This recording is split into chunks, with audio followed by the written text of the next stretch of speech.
Drama serial नूर जहां के आने वाले एपिसोड में आप देखेंगे कि इस बार सफ़ीर भी घर छोड़कर जा रहा है अपनी बीवी के कहने पर। दूसरी तरफ नूर बानो मुराद से बदला लेने पर आ ही गई है, लेकिन फिर मुराद माफ़ी मांग लेगा और नूर जहां की ज़िंदगी बर्बाद होने जा ही रही है। अगर आपने मेरे चैनल को सब्सक्राइब नहीं किया तो उसे सब्सक्राइब कर लें और वीडियो को लाइक कर दें। दोस्तों, आने वाली किस्त में आप देखेंगे कि इस बार नूर जहां अपने पाँव पर कुल्हाड़ी मारने जा ही रही है और माहा को कहती है कि तुम अपना बेटा मुझ दे दो और जॉब पे चली जाओ, जिस पर माहा कहती है जो शख्स माँ से ज़्यादा सगा बनने की कोशिश करता है वो दुश्मन ही होता है और इस बार आप दुश्मन ही बन रही हैं। दूसरी तरफ नाश्ते की टेबल पर बैठकर जब सब नाश्ता कर रहे होते हैं तो नूर जहां सफ़ीर से कहती है माहा जॉब नहीं करेगी क्योंकि वो सिर्फ़ और सिर्फ घर में इख्तियार शाह को संभालेगी। उधर हुनैद भी जेल से आके सुधर ही जाता है और सफ़ीना बहुत खुश होती है कि वो उसे और उसकी बेटी को बहुत इज़्ज़त दे रहा है।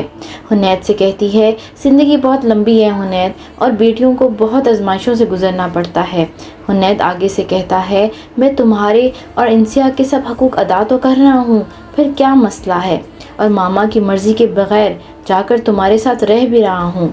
उधर नाश्ते की टेबल पर नूर जहां आग बगोला हुई होती है और सफ़ीर से कहती है माहा अब बिल्कुल जॉब नहीं करेगी, ये मेरा आखिरी फ़ैसला है।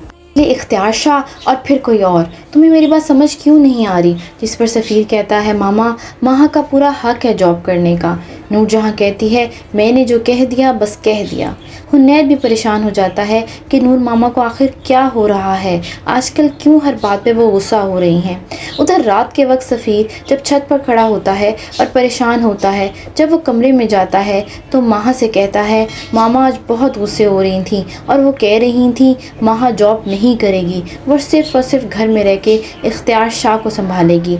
जिस पर माँ कहती है मैं तुम्हें तो छोड़ सकती हूँ लेकिन इस दफ़ा मैं जॉब नहीं छोड़ सकी, और कहती है सफ़ीर तुम्हें इस दफ़ा फ़ैसला करना ही होगा, मैं और मेरा बेटा या फिर तुम और तुम्हारी माँ, तुम्हें एक को चूज़ करना ही होगा। जिस पर वो मजबूर हो जाएगा और आखिरकार वो अपनी मामा से कह देगा कि मामा अगर आपने माहा को जॉब ना करने दी तो मैं घर छोड़कर चला जाऊँगा। माहा सफ़ीना के पास जाती है और बहुत ही परेशान होती है। सफ़ीना माहा से कहती है तुम क्यों परेशान हो, तुम तो इनकी एक ही चहीती बहू हो, तुमने इनको इकलौता वारिस दिया है, तुम तो कोई भी बात इनसे मनवा सकती हो, तुम्हें क्या टेंशन है। मैं गुलामी की ज़िंदगी नहीं गुजार सकती यहाँ पर जिस तरह आप गुजार रही हैं। आपकी हिम्मत है, आप एक जालिम औरत के साथ रह रही हैं। उधर नूर जहां झूले में बैठी परेशान है और रो रही है क्योंकि आज इसका कोई बेटा भी इसकी बात नहीं मान रहा। ये सब देखने के लिए आगे आने वाली किस्त ज़रूर देखें।